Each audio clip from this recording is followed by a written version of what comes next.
Fala pessoal, tudo bem com vocês? Aqui quem fala é o professor Cormano Trindade, professor de Geografia de TAPES aqui no cantinho do Rio Grande do Sul. E hoje estaremos de volta com nossas aulas de Geografia. Pessoal, então, na aula de hoje eu estarei falando um pouquinho sobre os domínios morfoclimáticos que nós temos aqui no nosso país. Os domínios morfoclimáticos formam um conteúdo que, de acordo com a nossa base, aparecem tanto para o ensino fundamental no 7º ano quanto no 9º ano. Então eu vou estar trazendo alguns vídeos para vocês falando sobre eles. Nós temos no nosso país 6 domínios morfoclimáticos e eu vou estar fazendo vídeos para vocês onde eu irei dividir eles em 3 vídeos contendo 2 domínios morfoclimáticos por vídeo, tá? Então nesse primeiro vídeo eu estarei falando então sobre o domínio morfoclimático amazônico, né, a nossa Amazônia, e também sobre a Caatinga. Tá bom, pessoal? Vamos estudar? Então, vem comigo. Bom, pessoal, antes de entrarmos nos tipos de domínios morfoclimáticos que nós temos no nosso país, a gente precisa entender o que é um domínio morfoclimático, né? Então, um domínio morfoclimático vai ser a maneira como os aspectos naturais se relacionam entre si. E o que podem ser esses aspectos naturais? Podem ser o relevo, a vegetação, o clima, o solo, né, a hidrografia, entre outros aspectos que nós podemos considerar aspectos naturais. Agora vamos começar a falar um pouquinho sobre o domínio morfoclimático amazônico. Vem comigo. Bom, pessoal, essa imagem que eu vou colocar ali, ali é a imagem mais clara que nós temos da divisão dos domínios morfoclimáticos no nosso país, né? E como vocês podem ver, né, aquela parte verde ali, nos traz então o domínio morfoclimático amazônico, né, a nossa Amazônia, como o maior domínio morfoclimático que nós temos no nosso país, né? Então ele será um domínio morfoclimático composto principalmente por terras baixas, né, pessoal?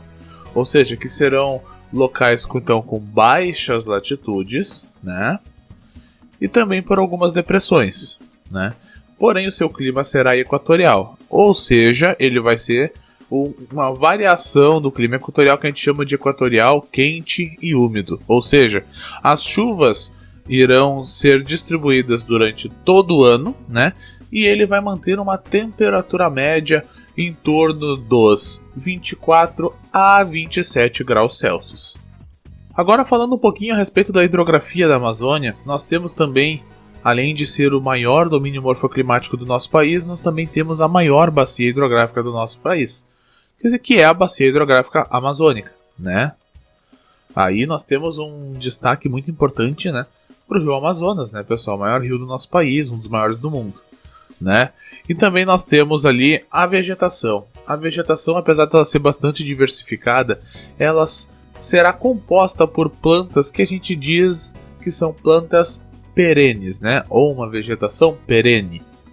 O que seria uma vegetação perene? São plantas que não perdem as suas folhas em determinadas épocas do ano de maneira natural. Por que eu digo de maneira natural? Porque se chegar alguma pessoa e arrancar uma folha, aquela planta vai perder aquela folha.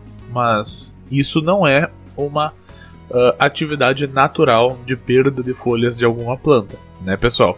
E essa vegetação, né, ela vai ser divididas, então, em 3 tipos, né? O primeiro é as matas de igapó, que são áreas que normalmente serão inundadas pelos rios, tá? Depois nós temos as matas de várzea, que são áreas que também são inundadas pelos rios, só que apenas algumas épocas do ano. Ou seja, em algumas épocas será inundada e em outras épocas não. E por fim nós temos as matas de terra firme, que aí são algum tipo de vegetação que está presente em uma área onde normalmente ela não será inundada.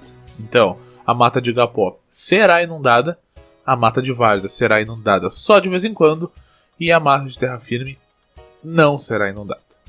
Tá, pessoal? Então aí vocês vão ter uma relação da vegetação com a hidrografia.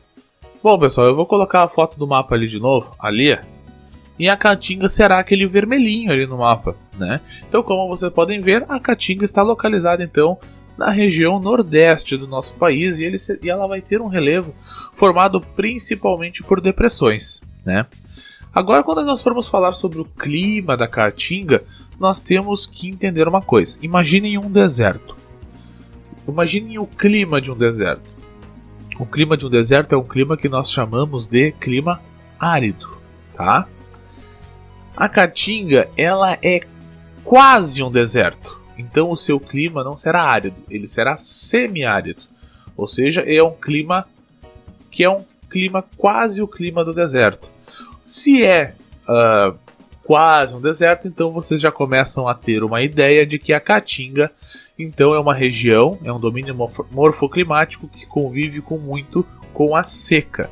Ou seja, tem baixos índices de chuva naquela localidade no decorrer do ano, né? Para vocês terem uma ideia, a Caatinga enfrenta períodos de estiagem, que estiagem é quando para de chover, e esses períodos de estiagem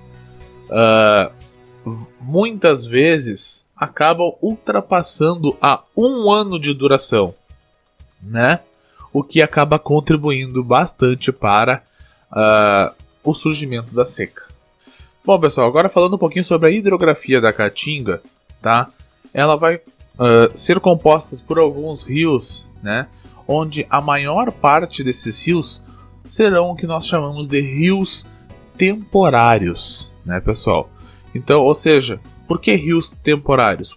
Porque pelo menos em uma vez por ano esse rio vai secar, né?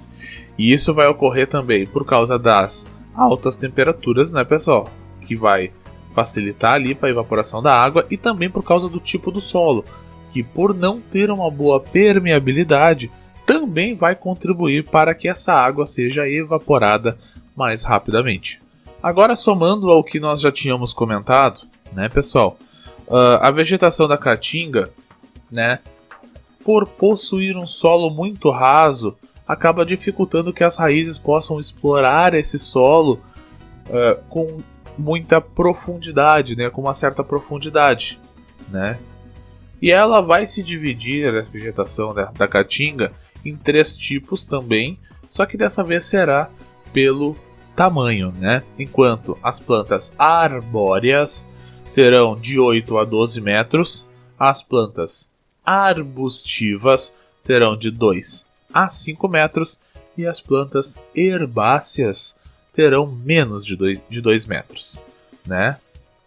E também nós temos alguns detalhes que eu acho interessante de ressaltar sobre a Caatinga, que nós temos algumas plantas que conseguiram se adaptar às condições desse domínio morfoclimático.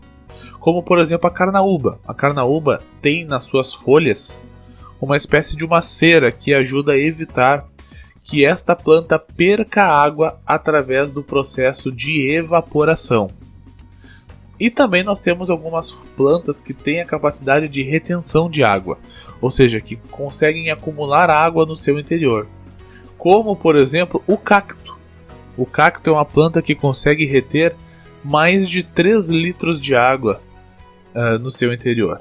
Então vocês podem ver que algumas plantas conseguiram se adaptar mesmo a condições bem extremas como nós temos na Caatinga. Bom, pessoal, então a nossa aula sobre a Amazônia e sobre a Caatinga foi essa, espero que vocês tenham gostado. Gostaria de pedir para você que se inscrevesse no meu canal, se inscreve aí para dar aquela força, para que eu possa sortear mais um livro quando os meus livros chegarem.